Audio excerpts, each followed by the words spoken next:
চাঞ্চল্য ছড়ালো দমদম বিমানবন্দরে মধ্যরাতে যখন মুম্বাইগামী স্পাইস জেটের একটি যাত্রীবাহী বিমানের ইঞ্জিনে আচমকাই আগুন দেখা যায়।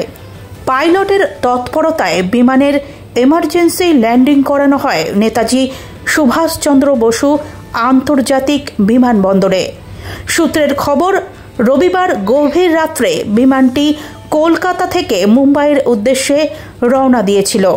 আকাশে উঠতেই যান্ত্রিক ত্রুটির কারণে ইঞ্জিনের নিচে আগুন জ্বলতে দেখা যায়। সঙ্গে সঙ্গে ককপিট থেকে নিয়ন্ত্রণ কক্ষের সঙ্গে যোগাযোগ করে জরুরি অবতরণের সিদ্ধান্ত নেন পাইলট। বিমানবন্দরের দমকল বাহিনী ও জরুরি পরিষেবার কর্মীরা তৎপর হয়ে ওঠেন। নিরাপদে অবতরণ করানো হয় বিমানটি এবং সকল যাত্রীকে দ্রুত নামিয়ে আনা হয়।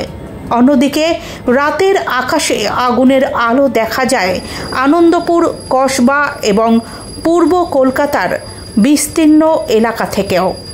অনেকেই সেই দৃশ্য মোবাইল ক্যামেরায় বন্দি করে এবং সামাজিক মাধ্যমে শেয়ার করেন।